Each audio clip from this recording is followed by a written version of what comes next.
Shalom semuanya, senang kembali bersama dengan saudara dalam program Deep Talk with Pase ini. Tadarus Alkitab, kita sedang mau menyelesaikan kitab-kitab perjanjian lama, dalam hal ini Nahum, saudara ya. Dan kita sudah membaca Nahum pasal pertama di Tadarusan Alkitab semalam. Dan hari ini kita mau melanjutkan Nahum pasal yang kedua ya.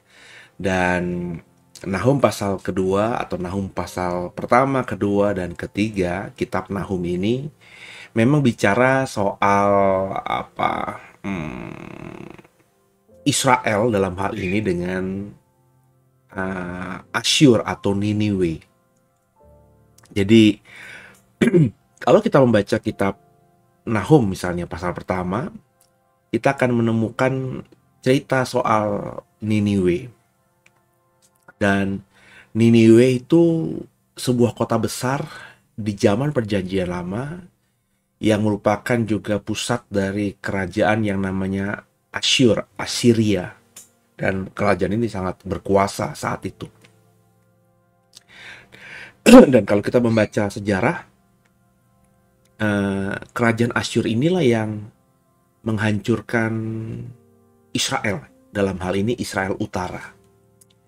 Jadi besar kemungkinan ya, menurut banyak para teolog perjanjian lama, saya hanya mengikuti karena masuk logika saya, bahwa Nabi Nahum ini memang nabi yang hidup melayani Tuhan di wilayah Israel Utara, bukan wilayah Yehuda.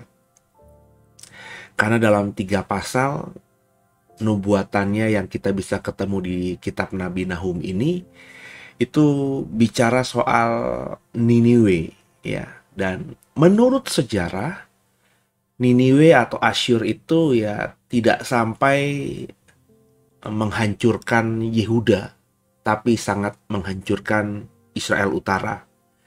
Ya, Yehuda atau Yahudi itu, bangsa Yehuda atau bangsa Yahudi itu baru kehilangan lah ya kewibawaannya ketika kerajaan Babilonia beberapa masa setelah kerajaan Asyur ini tumbang ya, baru kerajaan Babilonia ini yang menghancurkan atau meluluh lantakan Yehuda. Jadi saya sepakat dengan pemahaman banyak teolog perjanjian lama yang mengatakan bahwa Nahum ini besar kemungkinan hidup di Israel Utara karena nubuatannya bicara soal Asyur atau Niniwe yang secara interaksi ya di dalam sejarah perjanjian lama tidak terlalu kuat dengan Yehuda atau Yahudi. Jadi itu mungkin yang bisa membawa saudara semakin memahami kitab Nahum. Ketika kita membaca pasal 1 sampai pasal terakhir, ayat pertama sampai ayat terakhir, kenapa kok bicara soal Niniwe, kok bicara soal Asyur, kok bicara mengenai bangsa ini, ya ada apa gitu ya saudara ya. Dan kita kan malam hari ini coba membahas pasal yang kedua ya. Untuk itu saya mengajak kita tundukkan kepala, kita berdoa. Bapak, kami mengucap syukur buat malam hari ini. Kami sudah berada di tempat kami masing-masing, dan sebelum kami istirahat, kami mau merenungkan firman Tuhan. Bicara kepada kami, jangan satupun kami yang kau lalui, kami siap diberkati. Haleluya. Amin. Saudara siapkan Alkitab masing-masing ya. Sambil kita menyiapkan Nahum pasal kedua, saya coba memberikan beberapa informasi tentang pelayanan JKI The Way.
Ya, kita sudah dibantu di layar ada Nahum pasal yang kedua. Kita coba baca saudara ya, Nahum pasal yang kedua ini. Ayat pertamanya. Pembongkar maju terhadap engkau, adakan penjagaan di benteng, mengintailah di jalan. Ikatlah pinggangmu tengah teguh-teguh, kumpulkanlah segala kekuatan. Sungguh Tuhan memulihkan kebanggaan Yakub seperti kebanggaan Israel.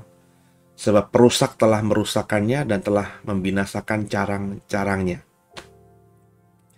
Saudara, ini adalah pasal 2 ayat 1 ayat 2 ini jelas bicara mengenai Tuhan berjanji kepada Nahum untuk disampaikan kepada Israel. Dalam hal ini Nahum bernubuat tentang keadaan Israel, di mana Tuhan pasti akan memulihkan Israel.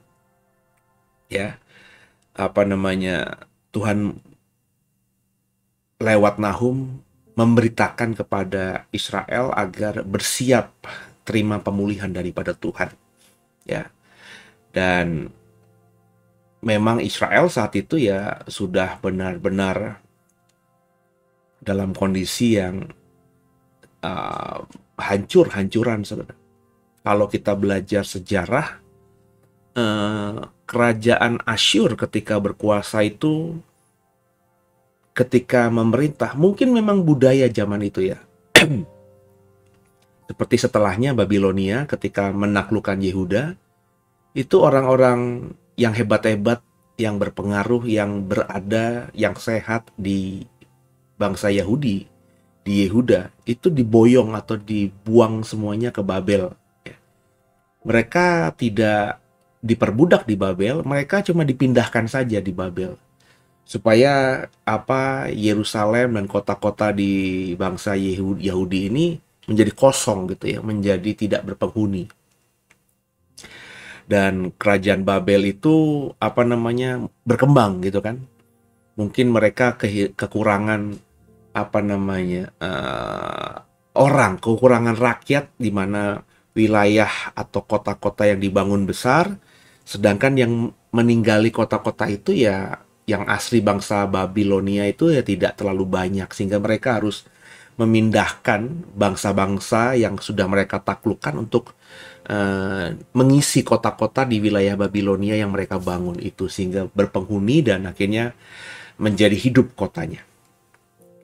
Mungkin cara berpikir orang-orang zaman dulu untuk menaklukkan atau menghancurkan sebuah kerajaan musuh atau bangsa lain itu seperti itu, ya. Jadi tempat wilayah di mana kerajaan musuh itu ditaklukkan dibuat kosong begitu, ya. Apa yang dikerjakan Babilonia ini mirip-mirip dengan apa yang dikerjakan oleh kerajaan Asyur sebelumnya. Kalau Bapak Ibu menyukai sejarah ya bisa cari cerita-cerita soal Asyur ini. Jadi Asyur itu adalah kerajaan yang berkembang atau berkuasa sebelum Babilonia muncul, saudara. Dan mereka itu ketika menaklukkan bangsa-bangsa lain atau kerajaan-kerajaan musuh gitu ya. Setelah mereka taklukkan, itu semua rakyat yang ada di kerajaan taklukan itu dibuang semuanya, saudara, diambil gitu. Sehingga akhirnya kota-kotanya menjadi kosong atau tak berpenghuni.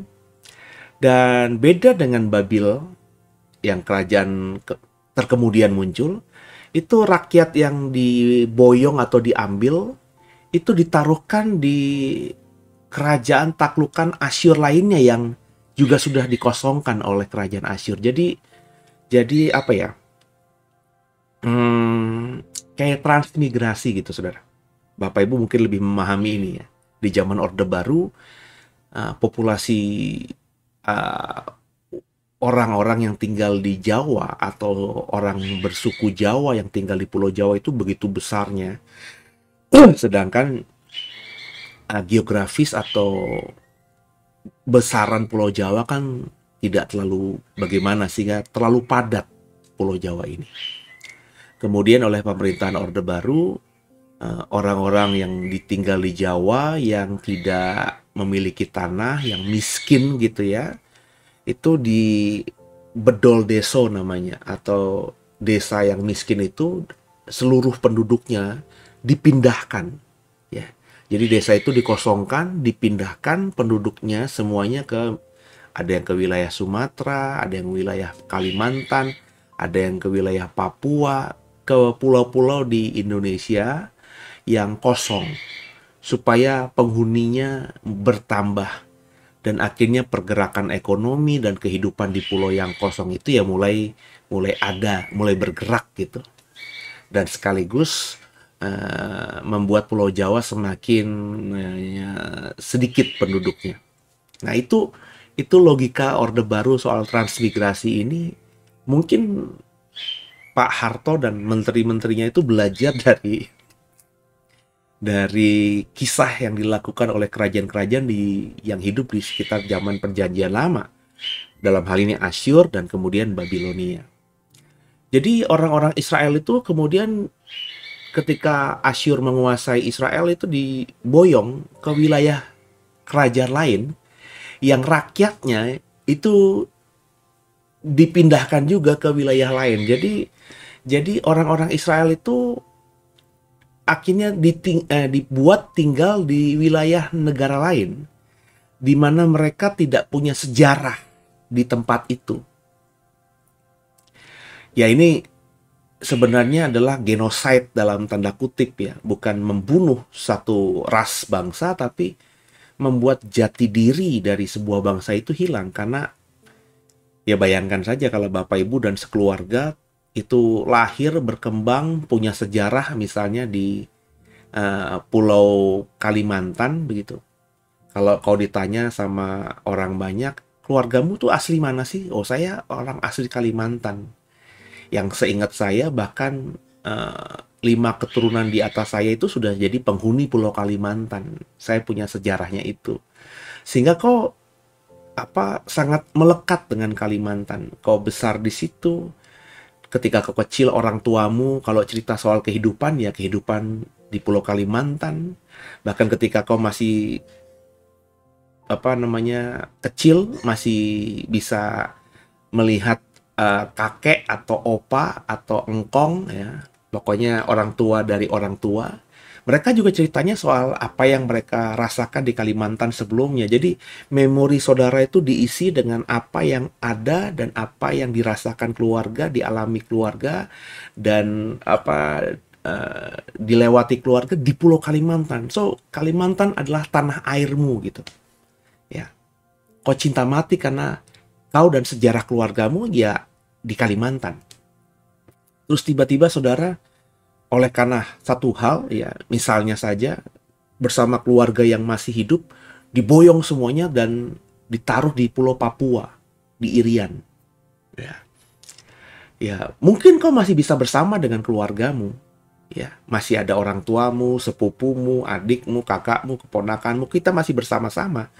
Tapi kita tiba-tiba dipindahkan ke sebuah tempat ke sebuah pulau yang asing, di mana kita pertama kalinya baru di situ dan nggak punya sejarah di situ, dan dikelilingi oleh orang-orang yang sebagian besar kita tidak kenal dan berbeda ras, berbeda bahasa, berbeda budaya dengan kita. Jadi kita pendatang di situ. Tentu Bapak Ibu akan butuh adaptasi panjang dan sekaligus kita memulai hal yang baru, ya. Dan itu akan merubah banyak hal dan juga semangat hidup pasti akan kendur karena kita hidup dan berjuang sekarang di tempat di mana ya kita nggak punya apa-apa. Mungkin kita punya rumah, rumah pun itu hanya ngontrak. Ya, kita sama sekali tidak punya harta di situ, nggak punya sejarah cerita masa lalu di situ. Kita benar-benar baru di situ, meskipun dengan keluarga besar. Kita akan susah untuk bertumbuh, butuh adaptasi, butuh waktu yang lama agar kita bisa mulai menikmati atau mencintai pulau itu. Benar nggak, saudara? Nah, itu yang dilakukan oleh Asyur. Sehingga akhirnya orang Israel yang dibuang atau akhirnya diboyong atau dipindahkan gitu ya di negara-negara lain atau kerajaan-kerajaan lain taklukan Asyur, yaitu menjadi hilang keisraelannya. Ya, Israel itu kan identik dengan bangsa di mana nenek moyangnya itu dijanjikan sebuah tempat oleh Tuhan, yakni Abraham. Ya, jadi mereka itu memang aslinya wilayah yang Asyur, Babel, karena Abraham kan memang berasal dari Ur Kasdim, ya, dan juga sempat tinggal beberapa waktu lamanya di kota Haran. Itu ya wilayah Asyur, Babilonia, wilayah kerajaan utara zaman itu, ya, bahasa perjanjian lama. Tapi ya Abraham sudah diberikan tempat di tanah perjanjian, di Israel, di Palestina. Dan Abraham beranak pinak di situ. Ishak itu nggak pernah tahu kampung halamannya, bapaknya, ibunya. Yakub dan Esau, meskipun Yakub pernah tinggal dengan Laban, ya tidak punya sejarah gitu di apa namanya, di kampungnya kakeknya, apalagi keturunan Yakub lainnya, ya. Mereka sama sekali tidak pernah sejarah. Ada yang mengatakan mereka kembali ke Asyur atau kembali ke Babel atau ke kampung halaman bapak ibunya, kakek neneknya, yakni Abraham dan Sarai. Yang ada ceritanya mereka dibuang atau karena kelaparan tinggal di Mesir, di wilayah selatan.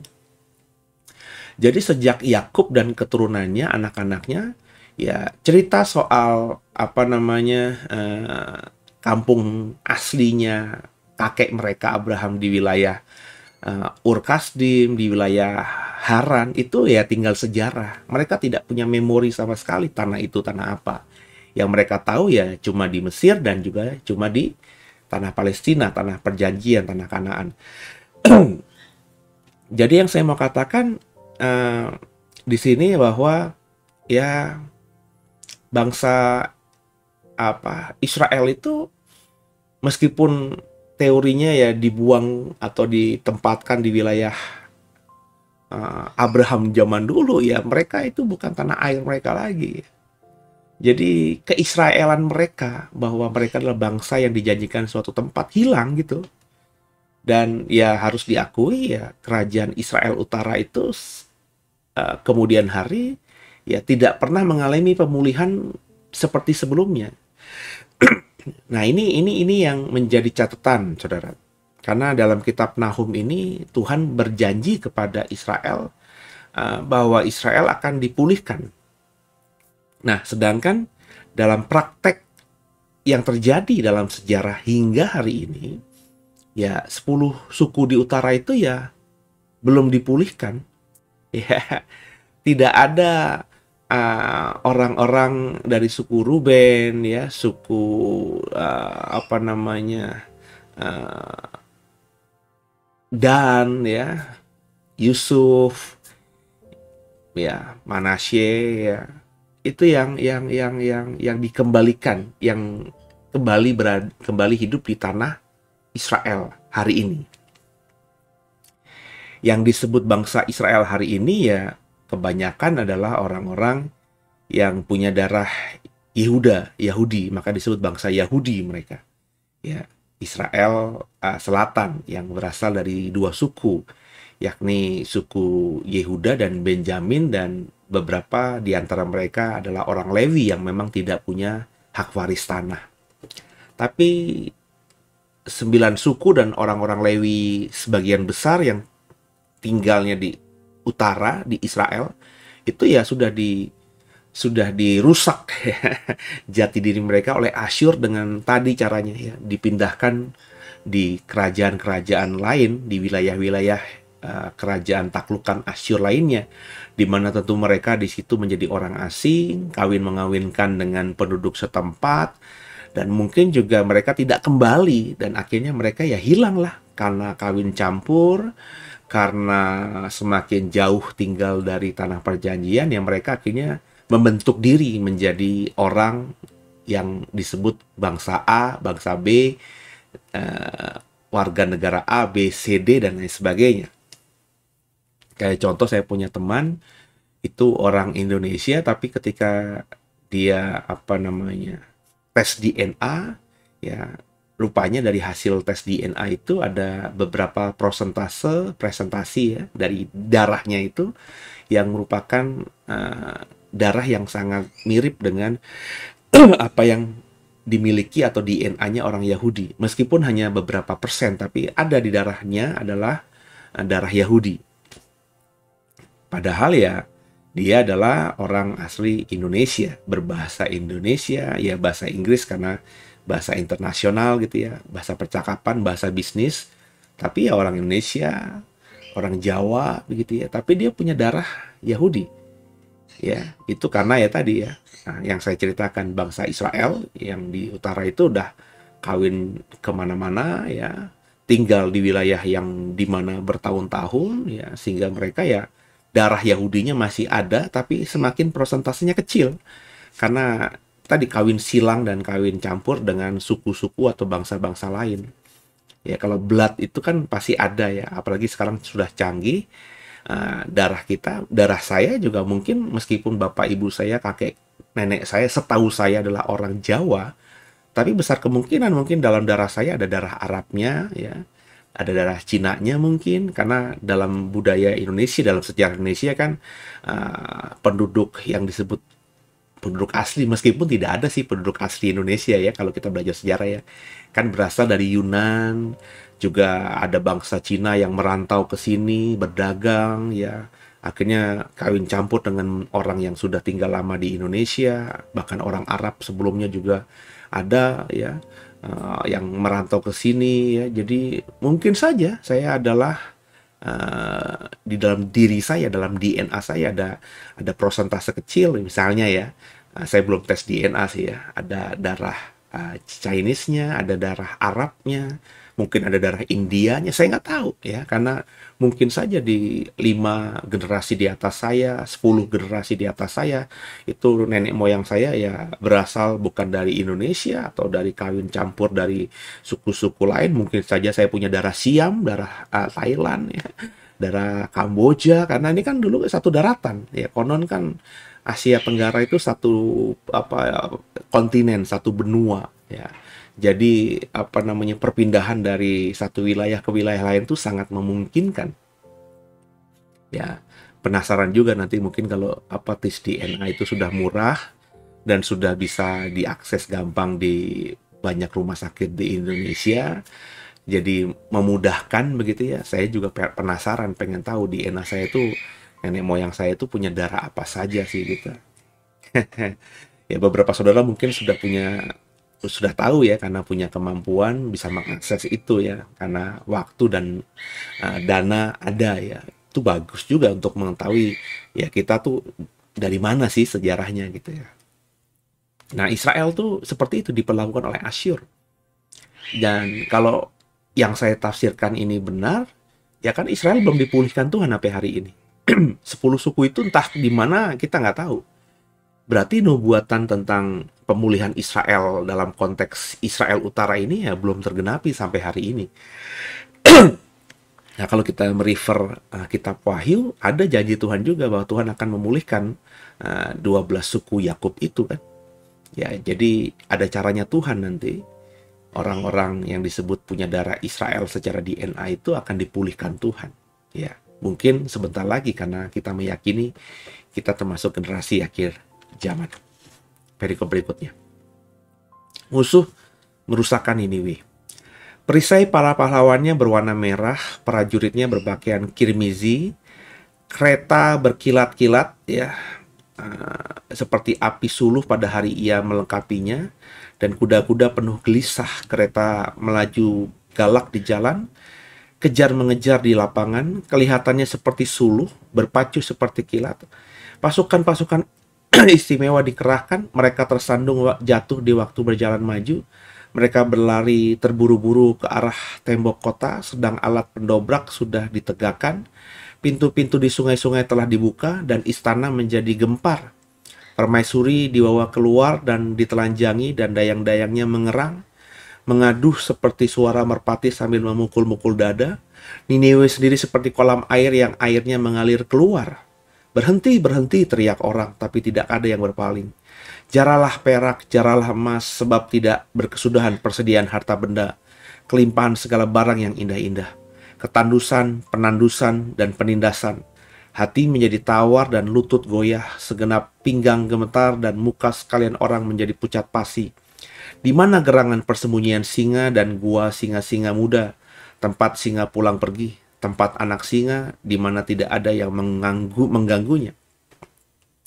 Biasanya singa itu menerkam supaya cukup makan anak-anaknya, mencekik mangsa bagi betina-betinanya, dan memenuhi liangnya dengan mangsa dan persembunyiannya dengan terkaman. Lihat, aku akan menjadi lawanmu, demikianlah firman Tuhan semesta alam. Aku akan membakar keretamu menjadi asap, dan pedang akan memakan habis singa mudamu. Aku akan melenyapkan mangsamu dari atas bumi, dan suara utusanmu tidak akan terdengar lagi. Haleluya. Ayat 13 pasal 2 Nahum ini cuma sampai ayat yang ke-13, saudara ya. Jadi selesai. Tapi sebelum selesai saya ingin membagikan apa yang saya pahami dari ayat-ayat yang kita baca tadi. Ini kalau kita baca seperti perikopnya Elai tadi, hukuman Tuhan atas Niniwe. Ya, di mana Tuhan nanti akan benar-benar menghancurkan Niniwe atau Asyur, yang di zaman Nahum itu ya menjadi sebuah negara yang paling menakutkan. Karena kalau tafsiran saya yang mengikuti banyak ahli teolog perjanjian lama yang mengatakan bahwa Nahum adalah orang Israel, di mana entah sudah terjadi atau belum terjadi, sebentar lagi Niniwe atau Asyur akan menghancurkan Israel dan membuat orang-orang Israel, mungkin saja Nahum akhirnya dibuang di negeri orang, di kerajaan lain yang menjadi taklukan Asyur juga. Ya Asyur yang seperti inilah yang Tuhan janjikan kepada Nahum dan kepada Israel akan Tuhan hancurkan nantinya. Yang saya mau katakan bahwa ketika Tuhan menjadikan seseorang atau sebuah bangsa menjadi umatnya, Tuhan ada di pihak orang tersebut atau ada di pihak bangsa tersebut. Seperti dalam hal ini Israel. Meskipun Israel sudah berpisah, ya, keturunan Yakub itu sudah berpisah. Ada Israel Utara, ada Yehuda. Ini kan Nahum kan hidup setelah Salomo, ya, ketika kerajaan memang sudah terpecah dua. Meskipun sudah terpecah, tapi Tuhan kan berjanji kepada Yakub secara khusus, kepada Ishak secara khusus, kepada Abraham secara khusus bahwa keturunanmu. Dan keturunanmu itu ya bukan saja bangsa Yehuda, meskipun mereka mengklaim dan firman Tuhan juga mengklaim bahwa tahta tidak akan beranjak dari garis Yehuda, ya. Tapi ya janji Tuhan kepada Abraham itu juga mencakup atau melingkupi 10 Israel di utara tadi. Ya, Bapak Ibu ya. Dan Tuhan kalau udah berjanji, Tuhan nggak akan ingkar janji. Itu Tuhan kita. Meskipun ya pembelaannya kadang-kadang menurut kita terlambat. Sebab kalau yang saya sampaikan tadi benar bahwa apa yang dinubuatkan Nahum ini belum tergenapi dalam konteks Israel Utara. Sampai hari ini Israel Utara seperti apa ya orang-orang Dan, orang-orang Ruben, orang-orang selain Yehuda dan Benjamin itu seperti apa nasibnya kita nggak tahu hari ini ya. Tapi Tuhan pasti akan genapi kan nubuatannya. Apalagi nubuatan Nahum ini diulangi lagi oleh wahyu oleh Yohanes, saudara, bahwa ada 12 suku, masing-masing suku 12.000 orang gitu ya, sehingga totalnya ada 144.000 orang Israel yang akan diselamatkan Tuhan di akhir zaman nanti. Jadi kan ini kan pasti nanti ada momennya, momentumnya ada yang hari ini belum terjadi. Kalau menurut tafsiran saya itu, dan tafsiran saya itu benar gitu ya. Ya kita lihat saja nanti. Atau mungkin juga sudah ya, kalau sudah mungkin Bapak Ibu kalau dapatkan informasi itu tolong disampaikan kepada saya sehingga saya tidak mengulangi berulang-ulang kesalahan saya gitu ya, karena bisa saja saya miss informasi ini ya. Tapi seingat saya sih tidak ada sejarah yang mengatakan bahwa Israel Utara itu sudah dipulihkan ya. Kalau Yehuda kan sudah dipulihkan meskipun dibuang semuanya ke Babel, tapi kan orang-orang Yehuda yang ada di Babilonia kan ada yang kembali ke Yerusalem. Esra kembali, Zerubabel kembali ya, Imam Besar Joshua kembali, dan tentu itu disertai dengan kelompok besar orang Yehuda yang lahir di Babel yang kembali ke Yerusalem gitu ya. Dan akhirnya bangsa Yahudi atau Yehuda di zaman Perjanjian Baru termasuk Yesus ya benar-benar orang asli Yehuda ya, punya darah Yehuda ya. Petrus dan semuanya kan orang-orang Yehuda itu ya. Yang nenek moyangnya kembali dari Babilonia, dari pembuangan. Cerita itu ada di Alkitab dan ada dalam sejarah. Nah, problemnya 10 suku yang dibuang di zamannya Asyur atau Niniwe ini tidak pernah kita temukan kembali ya. Bangsa Samaria yang ada di Perjanjian Baru itu ya memang kerajaan Israel Utara yang tersisa, yang ditinggal, tidak semuanya dibuang ke Asyur dan mereka kawin campur gitu. Tapi sebagian besar orang Israel yang dibuang ke negeri orang oleh Asyur, oleh Niniwe, ini tidak pernah kembali gitu. Dan kerajaan Samaria jujur saja tidak pernah kembali seperti layaknya bangsa Yahudi yang kembali dipulihkan ya menjadi sebuah kerajaan yang dengan rajanya Herodes di zaman Perjanjian Baru. Dan juga hari ini ada orang-orang yang mengaku bahwa mereka adalah keturunan Yehuda atau bangsa Yahudi yang menamakan diri mereka adalah Israel di Timur Tengah di tahun 2022 ketika saya rekaman ini. Jadi ya belum tergenapi.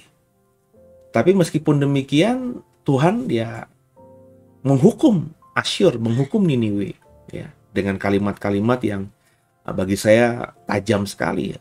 Permaisuri dibawa keluar, ditelanjangi, dan dayang-dayangnya mengerang, mengadu seperti suara merpati sambil memukul-mukul dada. Bayangkan kalau permaisuri seorang raja ditelanjangi dan dibawa keluar istana, itu berarti rajanya dipermalukan luar biasa kan, saudara? Ya. Sebab permaisuri itu meskipun secara struktur pemerintahan tidak punya kuasa, tapi ini adalah kehormatan raja. Makanya nggak semua perempuan bisa jadi permaisuri. Raja mungkin punya banyak perempuan, tapi jadi permaisuri hanya satu. Pilihan. Bisa saja pilihan raja dan juga pilihan para petinggi-petinggi istana. Karena permaisuri itu pasti dilihat bibit bobot bebetnya dari keluarga mana, terpandang apa tidak, supaya nanti akan melahirkan ya pangeran atau putra mahkota yang punya garis darah yang bagus. Dalam kehidupan realitanya mungkin raja tidak terlalu mencintai permaisuri. Raja mungkin mencintai gundik yang lainnya atau istri lainnya. Ya karena lebih cantik kah, dia lebih jatuh cinta dengan dia lah. Bisa saja dalam banyak cerita film-film kolosal kita nemukan itu. Tapi tetap saja perempuan yang dicintainya ini tidak bisa ketika nanti punya anak, anaknya itu jadi raja. Sebab yang menjadi raja, menjadi putra mahkota, itu harus laki-laki yang memiliki ibu yang dari garis keluarga yang bagus. Ya, raja mungkin saja bisa memperistri perempuan biasa dari kalangan rakyat jelata. Tapi raja tidak mungkin punya pangeran atau putra mahkota yang menjadi raja berikutnya yang dari ibu yang berasal dari rakyat jelata. Ibu dari pangeran atau putra mahkota itu pasti harus dari perempuan-perempuan bangsawan yang terhormat, bisa anak perdana menteri, anak menteri, pokoknya perempuan terhormat yang memang lahirnya di istana gitu. Sehingga akhirnya ketika nanti kerajaan itu memiliki pohon keluarga dari raja-rajanya, ya ada kehormatan bahwa raja ini punya ayah raja A, raja sebelumnya, dengan dari permaisuri dari A yang berasal dari keluarga menteri A atau keluarga jenderal A, pasti itu dari keluarga terhormat. Nah, jadi ketika permaisuri itu ditelanjangi oleh musuh kerajaan dan diarak keluar berikut dayang-dayangnya, itu suatu tamparan dan ya kehancuran yang ingin ditujukan kepada kerajaan tersebut, saudara. Ya, raja pasti akan malu luar biasa dan rakyatnya akan malu luar biasa dan jatuh identitas kebanggaan mereka. Dan ini yang Tuhan nubuatkan soal Niniwe, soal Asyur. Dan hari-hari ini, ya, mana Niniwe, kota yang besar itu? Mana Asyur, kerajaan yang hebat itu? Ya, Asyur yang sekarang ya tidak ada, saudara. Ya, wilayahnya masih ada, diperkirakan ada di wilayah Irak dan Iran hari ini, Kuwait, saudara, hari ini. Tapi apakah itu benar-benar representasi dari Asyur yang dulu? Tidak. Ya, Irak mewarisi wilayah yang dulu didiami oleh bangsa-bangsa besar. Babilonia, Mesopotamia, Assyria, Asyur ini. Tapi ya, apakah rakyat Irak sekarang ini adalah keturunan dari orang-orang bangsa Asyur, Babilonia, dan lain sebagainya itu? Ya, sebab kalau kita membaca sejarah hari ini, ya, orang-orang Irak itu mengatakan bahwa diri mereka adalah keturunan bangsa Arab. Ya, jadi yang bahasa mereka bahasa Arab.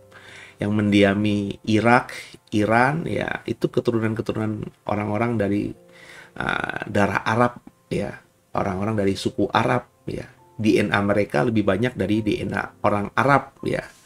Nah, bangsa Asyur sendiri kemana? Itu ya sama seperti Israel, ya, yang saya bilang tadi, ya, yang sudah diaspora kemana-mana dan akhirnya hilang.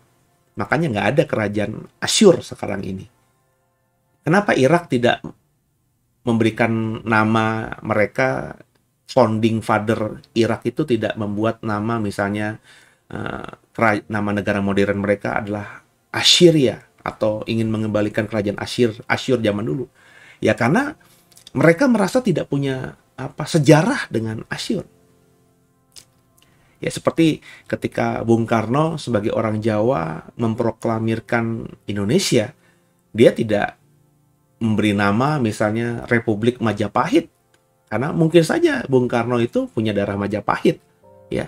Tapi tidak bisa karena Indonesia ini ya bukan Majapahit. Ada wilayah Papua yang zaman Majapahit mungkin tidak dikuasai oleh Majapahit dan lain sebagainya. Sehingga memberikan nama Majapahit kepada negara yang baru merdeka di dunia modern ini tidak bijaksana. Makanya diberi nama Republik Indonesia.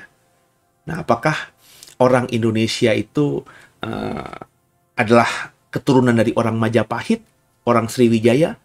Ada yang iya, ada yang tidak tentunya. Nah sama ya, orang Irak sekarang, orang-orang yang mengaku sebagai warga negara Irak hari ini, apakah mereka merasa bahwa mereka nenek moyangnya orang Asyur? Belum tentu.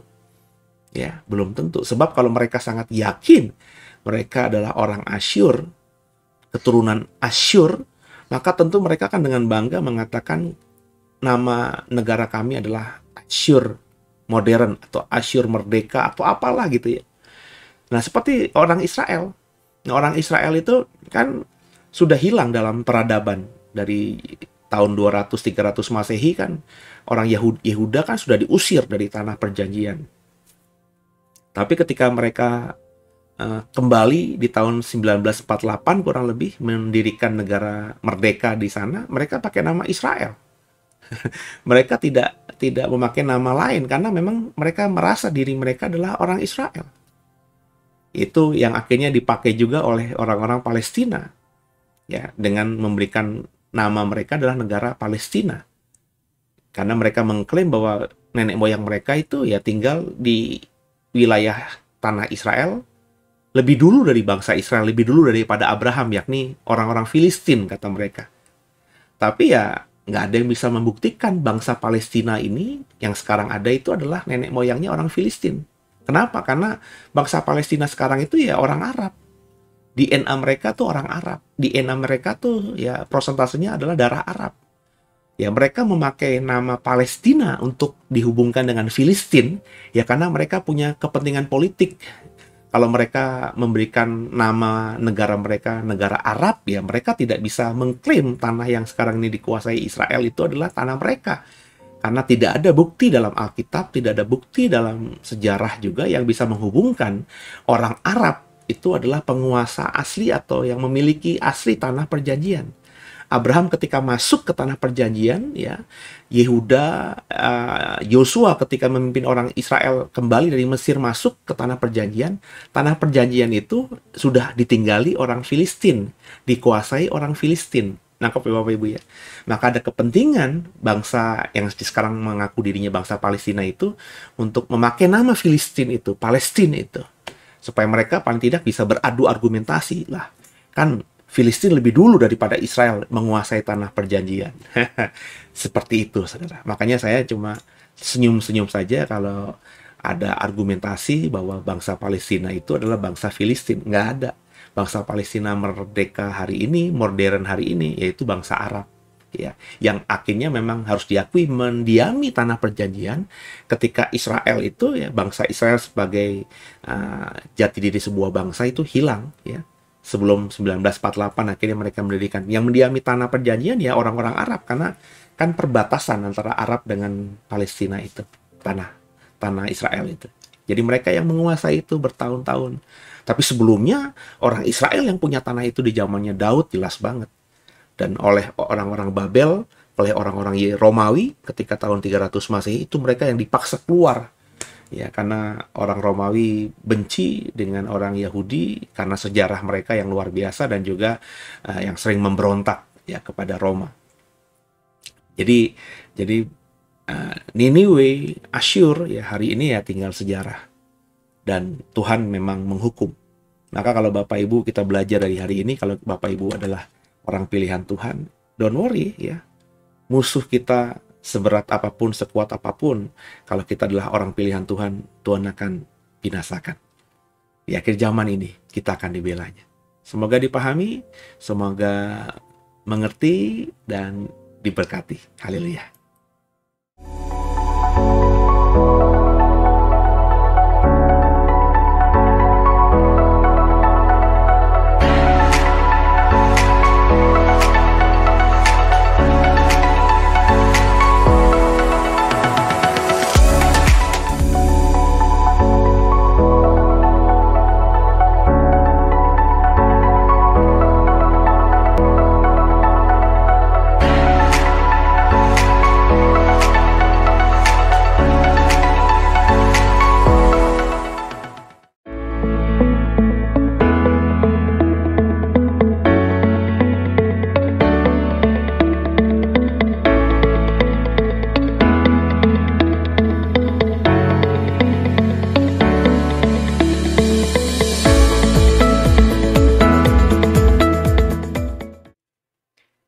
Ya, kita akhiri tadarusan Alkitab kita malam hari ini.